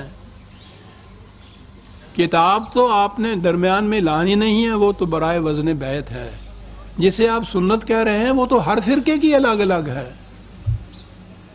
اس سنت کی روح سے آپ یہ نہیں طے کر پائے کہ رمضان میں تراویحوں کی رکعت 8 ہے یا 20 ہے، ایسی محسوس ہے۔ مملکت کا قانون متفق علیہ یہ نہیں بنے گا۔ اور آپ کو معلوم ہے نا، وہ مجھے منکر سنت، منکر حدیث، یہ سب کچھ جو ہوا یہاں آنے کے بعد بھی، وہ اسی لیے تھا کہ یہ دکھتی ہوئی رگ تھی جو میں نے یہ پکڑی کہ یہ نہیں بن سکے گا۔ 20 سال تک یہ پروپیگنڈا ہوتا رہا کہ یہاں کی حکومتیں اسلامی قانون بنانے کے معاملے میں دیانت دار ہی نہیں ہیں، اور کہتی جا رہی ہیں کہ تمہارے یہ اختلافات جو ہیں ان کی روح سے تو یہ مٹ ہی نہیں سکتا، یہ بن ہی نہیں سکتا۔ 20 سال تک یہ ہوتا رہا، ہر حکومت کے خلاف یہ فساد بڑھ رہا تھا۔ یہ ریزولیشن جو پاس کیا تھا اس میں سر فہرست دستخط کرنے والوں میں سید ابوالعلا مودودی علیہ الرحمہ بھی تھے۔ 20 سال کے بعد اس نے، مرحوم نے خود یہ اعلان کیا کہ کتاب و سنت کی بنا پر کوئی ایسا ضابطۂ قوانین نہیں بن سکتا جسے تمام فرقوں کے یہ مسلمان متفقہ طور پر اسلامی تسلیم کر لیں. غور فرمائیے آپ، کوئی پوچھنے والا نہیں. اور یہ ستم ظریفی کہ جس زمانے میں انہوں نے یہ اعلان کیا تھا، اسی زمانے میں انہی کی جماعت اسلامی کی مجلس شورا نے ریزولیشن پاس کیا تھا، حکومت سے کہا تھا کہ کتاب و سنت کے مطابق تم آئین قانون کیوں نہیں بناتے. وہ کہہ رہے ہیں امیر جماعت کے بن نہیں سکتا، مجلس شورا ریزولیشن پاس کر دیا کہ بناتے کیوں نہیں ہو. تماشا ہو رہا ہے عزیزان من، دین کے ساتھ مذاق ہو رہا ہے. خدا معاف کرے ہم سب کو. اب جو کچھ ہو رہا ہے، قانون جس قسم کا بن رہا ہے آپ دیکھ رہے ہیں. حدود کے قوانین کو تو جانے دیجیے، عام طور پر عام لوگوں سے اس کا واسطہ نہیں ہوتا، وہ سمجھتے ہیں مجرموں سے ہی واسطہ ہوتا ہے، دیکھ لیں گے، نپٹ لیں گے. ایک ہی قانون انہوں نے بنایا نا، پبلک لا، جسے زکوٰۃ کا قانون کہا جاتا ہے. حدود سے الگ ہٹ کر قانون بنایا، سارے ملک کے اوپر اس کو نافذ کیا. 4 ہی دن کے بعد اس کے خلاف احتجاج ہوا. مجھے کسی فرقے سے واسطہ نہیں، میں تاریخ بیان کر رہا ہوں. احتجاج ہوا شیعہ حضرات کی طرف سے. اسی حکومت نے اعلان کر دیا کہ یہ جو قانون زکوٰۃ کا ہم نے بنایا ہے اس کا اطلاق تمام مسلمانوں پہ یکساں نہیں ہوگا، جو اپنی اپنی فقہ کے مطابق چاہے اس طرح سے کر لے. مملکت کا قانون اپنی اپنی فقہ کے مطابق کر لے، آزادی ہے. البتہ ایسے لوگوں کو آزادی نہیں جو قرآن کے مطابق تعمیل کرنا چاہیں. لکھ کے بھیج دیا انہوں نے یہ کہ انہیں آزادی نہیں ہے. اپنی اپنی فقہ، میں اب کہہ یہ رہا تھا، اب اپنی اپنی فقہ کے مطابق 20 طریقوں سے وہ زکوٰۃ کا قانون جو ہے اس پہ عمل ہو. اب عشر کا قانون آ رہا ہے، اس میں بھی یہی چیز آ رہی ہے. آپ کے ایک ہی قانون ہے جو پہلا ہی بن رہا ہے. وہ بھنور میں پھنسی ہوئی لکڑی کی طرح وہیں گردش کر رہی ہے، یہ آگے بڑھ ہی نہیں رہی، بڑھ سکتی نہیں ہے. یہ میں نہیں کہہ رہا تھا، مجلس شورا کے صدر محترم خواجہ صفدر صاحب نے فرمایا ہے. میرے دل میں ان کا احترام ہے، بحیثیت انسان بہت عمدہ آدمی ہے. معاف رکھیے گا، مجھے گلے میں کچھ کھانسی آ گئی.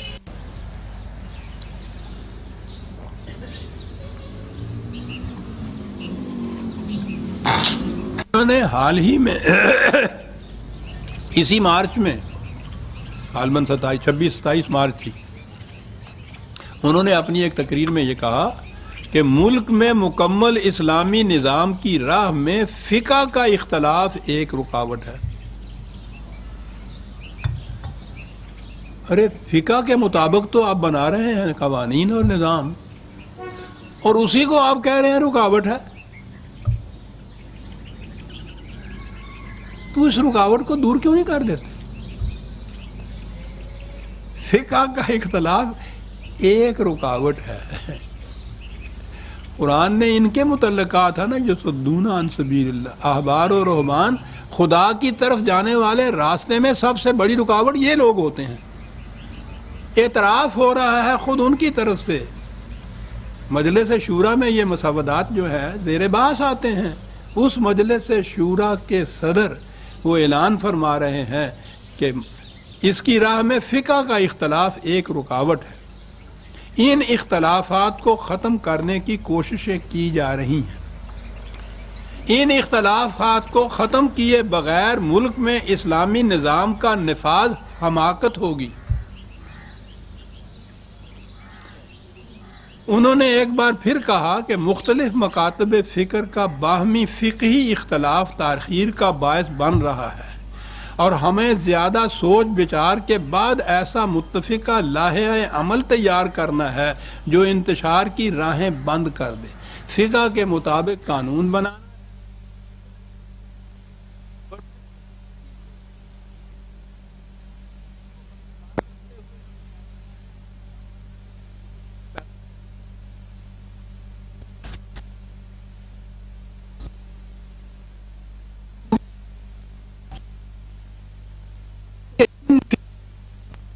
پر علماء کرام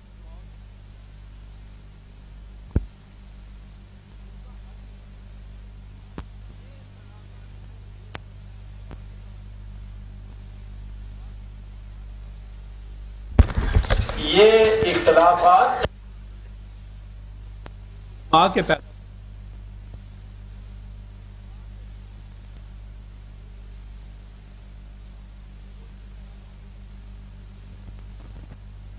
وہ غزل تو شعر تو پامال سی غزل کا، لیکن بات وہی ہے کہ میر کیا سادہ ہیں، جس نے انہیں بیمار کیا اسی عطار کی لڑکے سے دعا مانگتے ہیں۔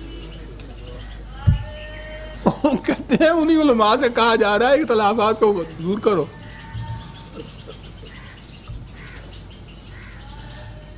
علماء کے اختلاف کے متعلق جب بھی کچھ کہا جائے کہتے ہیں کہ آپ نے دیکھا نہیں کہ نظام مصطفیٰ کی تحریک میں ہمارا متحدہ نظام کیسا تھا جناب؟ جی دیکھا تھا، ہم نے جلوس دیکھا تھا، دنگے اور جھگڑے فساد دیکھے تھے، اس میں تو خیر اختلاف نہیں تھا۔ جو آپ شامل تھے درمیان، ان کے اختلافات پہ آپ نے نگاہ نہیں؟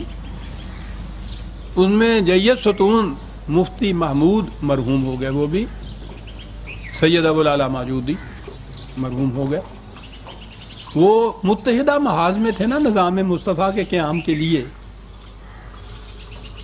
پتہ ہے آپ کو کہ ان دونوں کی آپس میں کیفیت کیا تھی؟ مفتی محمود صاحب نے یہ ایک لکھا تھا کہ مودودی نے جمعیت العلماء کے مولویوں کے خلاف فتویٰ دیا ہے۔ مودودی کو فتویٰ دینے کا حق حاصل نہیں، فتویٰ دینے کا حق مجھے ہے۔ میں اب تک 15,000 فتوے دے چکا ہوں اور وہ سب مجلد کتابوں میں موجود ہیں۔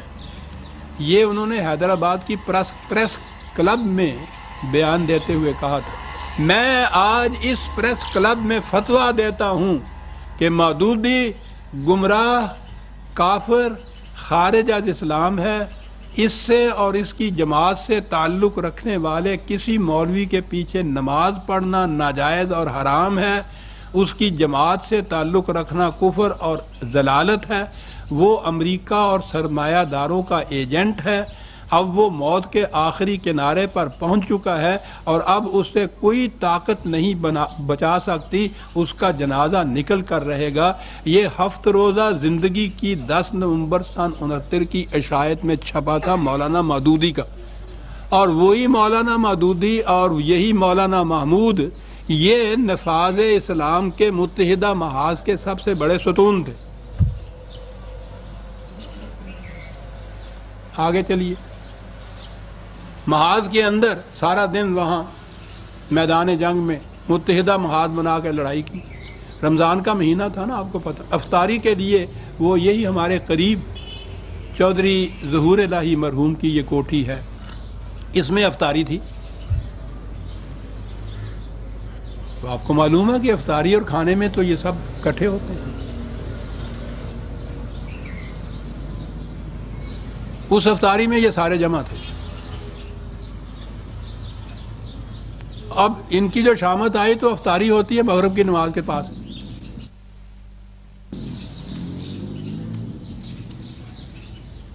افطاری میز پہ بیٹھ کر اکٹھی کی، مغرب کی نماز کی اذان ہو گئی۔ نظر آتا ہے کسی نے شرارت کی ہوگی۔ اس میں سے مولانا محمود اٹھے اور ان کے ساتھ ان کا ٹولہ ایک طرف کو ہو گیا، مولانا نورانی اٹھے اور ان کے ساتھ ان کا ٹولہ دوسری طرف ہو گیا۔ اسی لان میں انہوں نے 2 الگ الگ نمازیں پڑھی، نظام مصطفیٰ کے نفاذ کے لیے متحدہ محاذ بنانے والے نمازیں پڑھی، اس نے میں کھانا آ گیا میز پہ، پھر آگے اکٹھے ہو گئے۔ یہ افسانے نہیں عزیزان من، کل کی باتیں ہیں، موجود ہیں اخبارات کے اندر۔ اس سے بھی آگے چلیے، مولانا نورانی نے اس کے بعد نہیں اس کے بعد نہیں بلکہ سن 78 میں ہے، ایک تقریر کی تھی، ٹھیک ہے اس کے بعد کی بات ہے، وہ متحدہ محاذ بھی تو وہی جو سال تھے 77 کے بعد کے اس میں بنا ہوا تھا، تو انہوں نے تقریر کی ایک، اس میں انہوں نے فرمایا کہ ابھی حال ہی کا ذکر ہے کہ میں اور مولانا عبدالستار نیازی، مولانا غلام علی اکاڑوی اور مولانا سید حسین الدین شاہ صاحب، ابھی یہ 3-4 دن کی بات ہے، انہوں نے تقریر میں کہا 13 اکتوبر 1977 کا ذکر ہے کہ ہم سب جنرل ضیاء الحق صاحب سے ملاقات کے لیے گئے تاکہ دارالعلوم اور ایک مسجد کا سنگ بنیاد ان سے رکھوایا جائے۔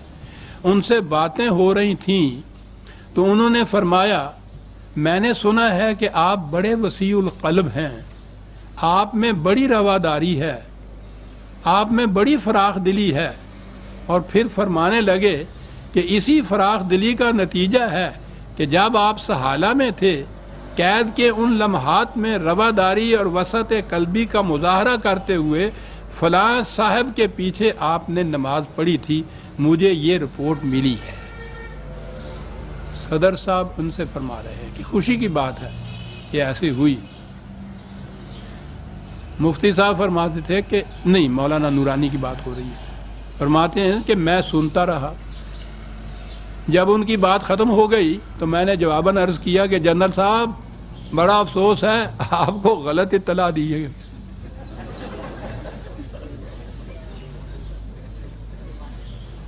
ہاں جی، شریعت کا معاملہ تھا، دین کا مسئلہ تھا، اسی وقت اس کی تردید کرنی چاہیے تھی تاکہ وہ کسی غلط فہمی میں نہ رہیں۔ ہم میں الحمدللہ بڑی وسعت قلبی ہے، لیکن گستاخ رسول کے لیے کوئی وسعت نہیں۔ ہمیں رواداری ہے لیکن حضور پر نور کی شان میں تنقیص کرنے والے کے لیے کوئی رواداری نہیں۔ اعلیٰ حضرت عظیم البرکت امام اہل سنت مولانا احمد رضا خان فاضل بریلوی کا لکھا ہوا فتویٰ موجود ہے جس میں علماء حرمین الشریفین کے فتاوے بھی موجود ہیں،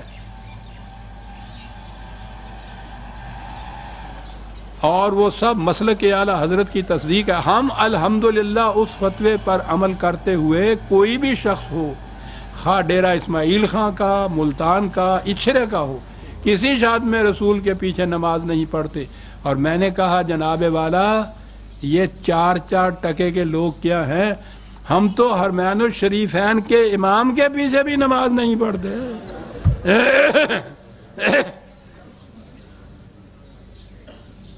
یہ ملا جو 4 ٹکے کے ہیں ان کے پیچھے نماز پڑھنے کا سوال ہی پیدا نہیں ہوتا۔ آپ کو یہ غلط اطلاع ملی ہے، آپ مطمئن رہیں،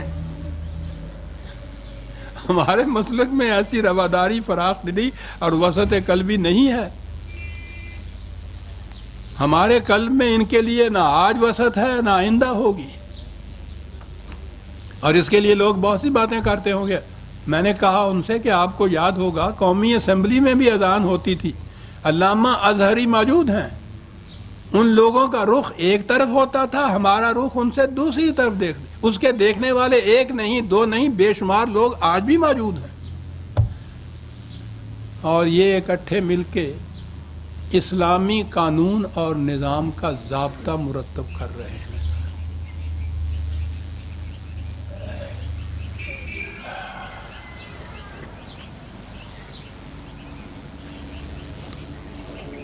مرے کو مارے شاہ مدار، جب یہ حالت اپنی ہماری ہو تو جو ہماری خلاف قومیں ہیں، اور ساری دنیا کی قومیں خلاف ہیں ہمارے، وہ اس سے فائدہ کیوں نہ اٹھائیں؟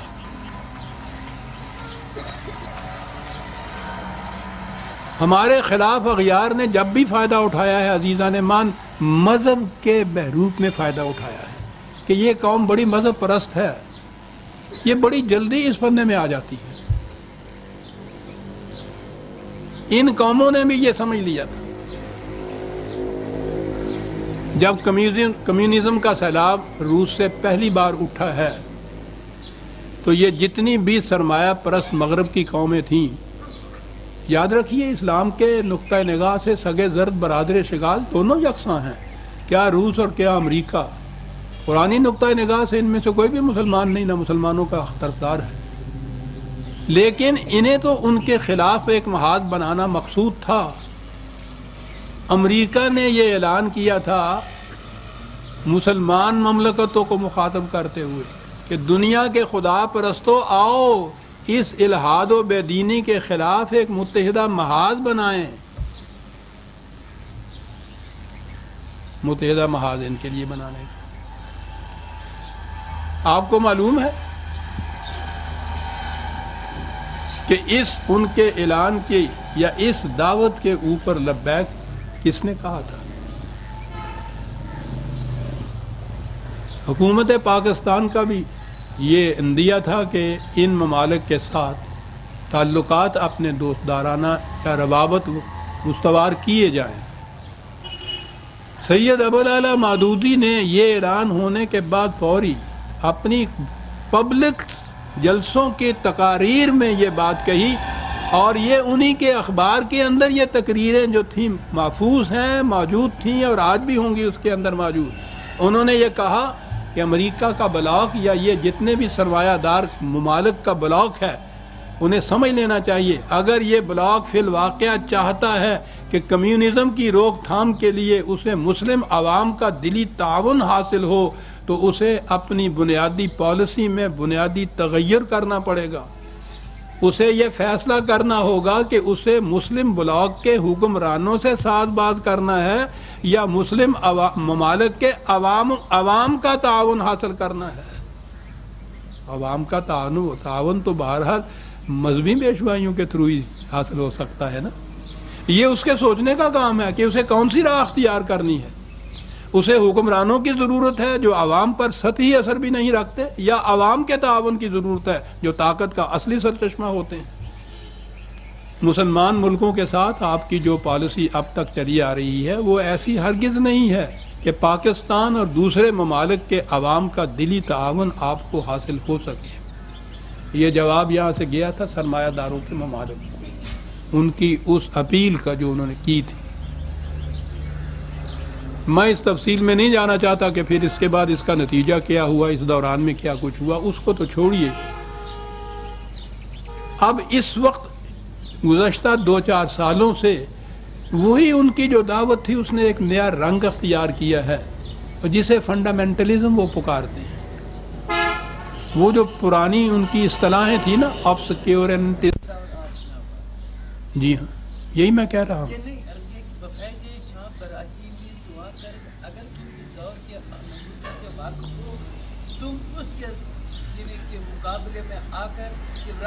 بات مجھے کرنے دیجیے۔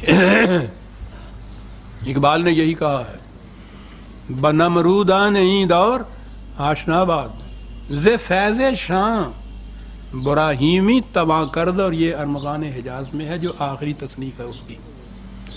ایسی پتے کی بات پوشش کہہ گیا ہے۔ قرآن نگاہ میں بڑی دور رسی پیدا کر دیتا ہے انسان کی۔ بہت دور کے خطرات جو تھے وہ بھی بھانپ رہا تھا وہ شخص، اور وہ دیکھ رہا تھا کہ یہ سرمایہ دار ملوکیت پرست مملکتیں کن کن گوشوں سے آئیں گی اس قوم کی طرف، اور سب سے بڑی چیز یہی تھی کہ ان سے مذہب چھڑا کے الحاد اور بے دینی کے راستے سے ان سے کام نہیں لیا جا سکتا، مذہب کے نام سے ہی کچھ کرایا جا سکتا ہے۔ 1000 سالہ کی تاریخ بھی ہمارے ہاں کی یہی ہے کہ یہ دین کو انہوں نے الگ رکھا، مذہب کو فروغ حاصل کرتے چلے گئے۔ اس کے بعد بھی اب یہی صورت ہے کہ یہ کہیں دین کی طرف آنے نہ پا جائیں۔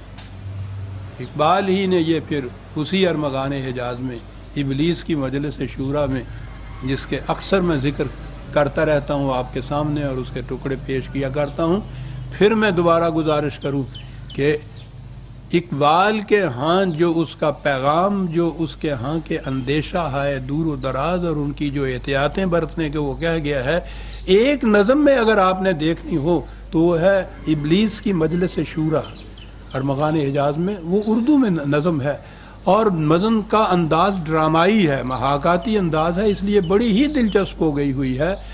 اسے پڑھا کیجئے، بار بار پڑھا کیجئے، بہت سے رموز و غوامض آپ کے اوپر آشنا ہوں گے۔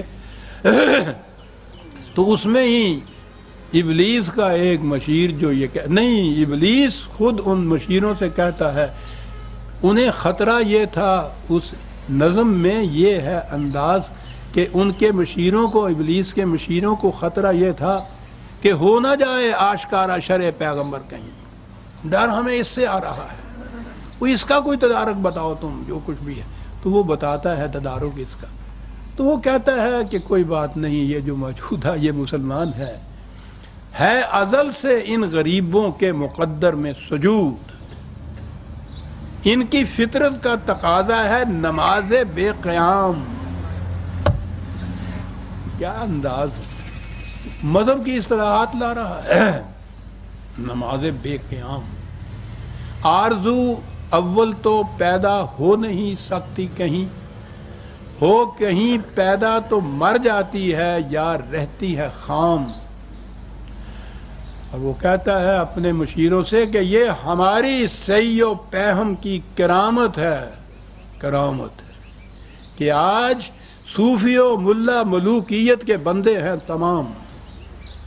یہ ہماری سی پہم کی کرامت ہے کہ آج صوفی و ملا ملوکیت کے بندے ہیں تمام۔ اور آخر میں یہ کہا کہ اس سے نہ ڈرو، ہے طواف و حج کا ہنگامہ اگر باقی تو کیا۔ کیا بات، ہنگامہ، دیکھتے ہیں لفظ کیا استعمال کر رہا ہے یہ۔ عید معگومہ ہجوم مومنی، عید آزادہ شکوہ ہے وہ ملک دی، عید معگومہ ہجوم مومنی، ہے طواف و حج کا ہنگامہ تھوڑا ہی ہے، اگر باقی تو کیا، کند ہو کر رہ گئی مومن کی تیغ بے نیام۔ عزیزان من، مراکش سے انڈونیشیا تک جب میں کہا کرتا ہوں قریباً 90 کروڑ یا 1 ارب کی مسلسل و پہم آبادی، اندازہ لگائیے آپ۔ دور کیوں جائیے، کل کی بات، اس کے اندر اس بحر بے کنار کے درمیان ایک اتنا سا چڑیا جتنا وہ جزیرہ جو کسی کی، یعنی ان کی کرامت سے، ان کی خوشامد سے، ان کے صدقے میں، ان کے طفیل ان مملکتوں کے جو اس کو حاصل ہوئی اسرائیل کو، وہ مملکت کل ہی آپ کے ہاں، کل کیا فلسطین کے مسلمانوں کا جو حشر ہو رہا ہے اتنے تمام عرصے کے اندر آپ دیکھ رہے ہیں، اور کل ہی جو وہاں لبنان میں ان فلسطینیوں کے ساتھ جو کچھ ہوا ہے، جس طرح سے خون مسلم کی ارزانی ہوئی ہے پانی سے بھی زیادہ، آج آسام میں جو کچھ آپ کے یہاں ہو رہا ہے روز خبریں سن رہے ہیں، 1 ارب یا 90 کروڑ کا یہ ہجوم مومنین، کہیں سے کوئی آواز نہیں اٹھتی، ہے طواف و حج کا ہنگامہ اگر باقی تو کیا، کند ہو کر رہ گئی مومن کی تیغ بے نیام۔ یہ اس کی وجہ سے ہے، بہت بڑی سازش ہو رہی ہے۔ یہ وہ سازش تھی عزیزان من جو صدر اول کے بعد جب ملوکیت آئی تو اس کی ابتدا ہوئی، اور ملوکیت اپنے استحکام کے لیے پھر یہ سب کچھ کرتی ہے۔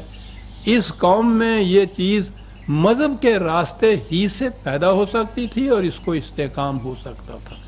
سارا مذہب جو اس 1000 سال کے عرصے میں آپ کے ہاں بنا ہے وہ ملوکیت، سرمایہ داری اور پیشوائیت کے استحکام کے ذرائع ہیں۔ یہ اقبال نے جب یہ اس تصور دیا تھا تو اس میں کہا یہ تھا کہ اس خطہ پاک کے اندر گر تو می خواہی مسلمان زیستن، نیست ممکن جز بقرآن زیستن، مسلمان بن کے رہنا چاہتے ہو تو ایک ہی طریقہ ہے، قرآن کے سوا کوئی دوسرا طریقہ نہیں ہے۔ اس میں تو دین بھی آئے گا، شکوہ ملک و دین بھی آپ کے ہاں آئے گا عزیزان من، لیکن یہ قوتیں جو ہیں وہ اس کو آنے نہیں دیں گی۔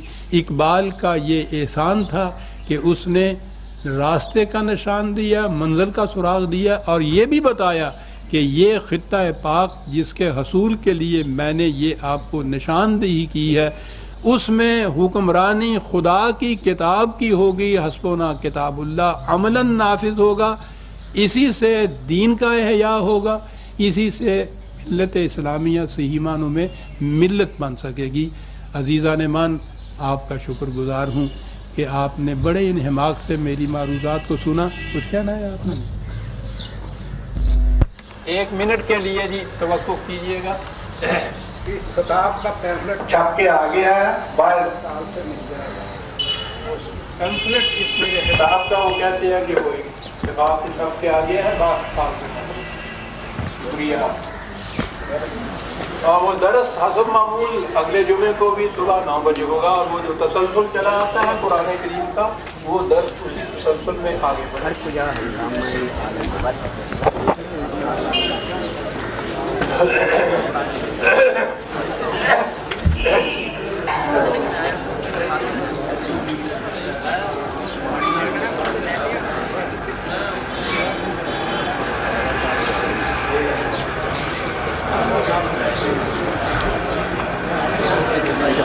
اسپیشل لیکچر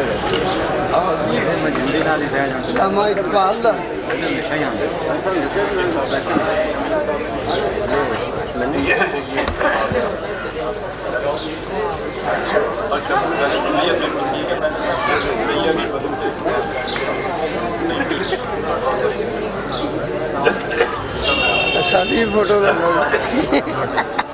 بہت لگ گیا نا. چلے دیکھو. اچھا کیا بات بہت کوئی